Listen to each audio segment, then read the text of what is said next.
What is up, guys? I am the Unnamed Review Guy, and you probably recognize this phone from last week, from its unboxing. This is the Nuu Mobile G3. Now I have been using it for 2 weeks, and this is my 2-week impression of the Nuu Mobile G3.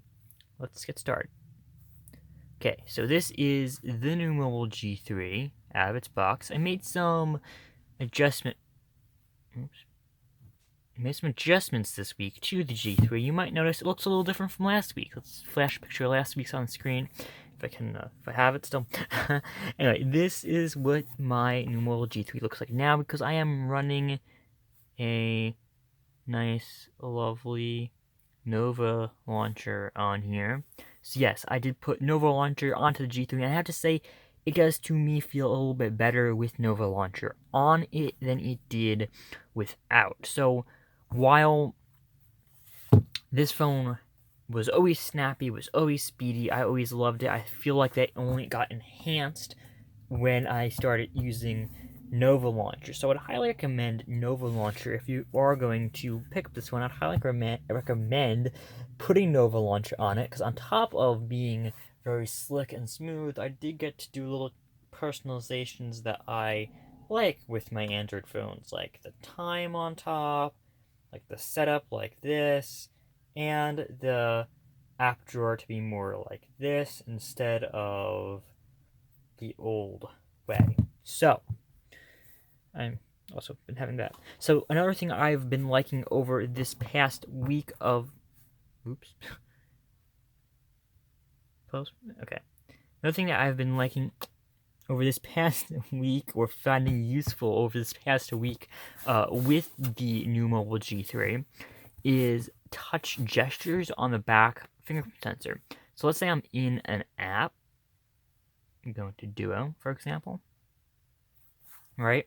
And I want to go back, like out of this app. I can click the back sensor, I'm going to call it, finger sensor.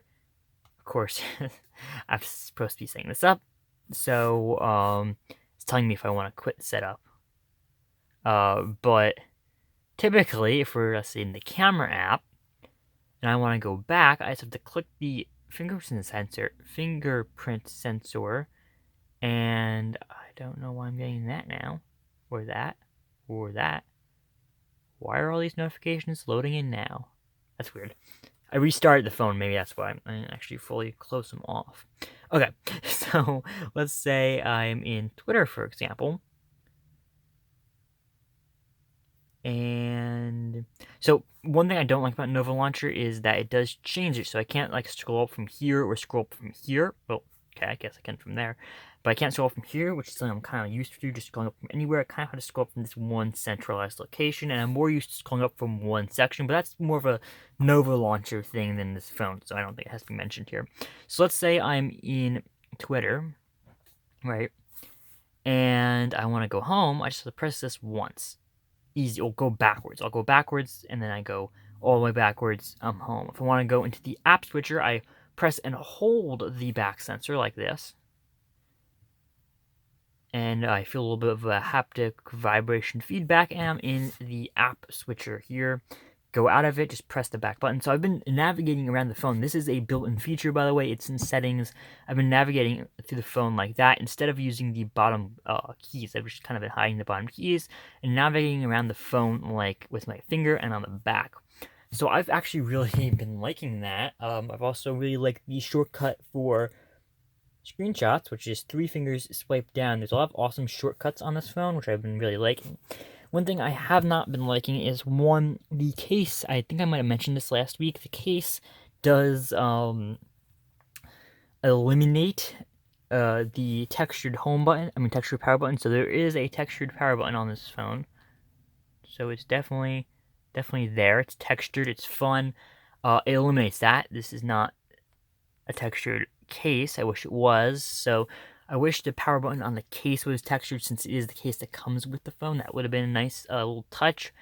And then I also have been disliking the proximity of the power button and volume rocker. Now, don't get me wrong, this is not the only phone that has it. I've tried many flagship phones that also put these very close to each other, where when I go to turn on the phone, I'm accidentally, or turn off the phone, I'm accidentally taking screenshots, because another way to take screenshots is through holding down these two buttons. So that's another way to take a screenshot, and I've been accidentally doing this. But don't get me wrong, this is not the only phone that I've done this on. Please, manufacturers, stop putting them so close to each other. Put one over here and one up here. Make some space in between them. This is very close. Goes to accidental screenshots. It goes to accidentally pressing the volume down instead of pressing the power button. I wish they were a little bit further apart. I also wish that the power button was a little bit more textured when the case is on.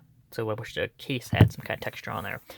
Anyway, anything other than that, though, it's been working very good. I have enjoyed my second week, and I look forward to my third and fourth week with the Nuu Mobile G3, and I'll report to you at the end my full and final review of what I thought of the phone. I am using it day to day, so I can tell you I really liked it. It has not felt like a budget phone whatsoever through my testing so far.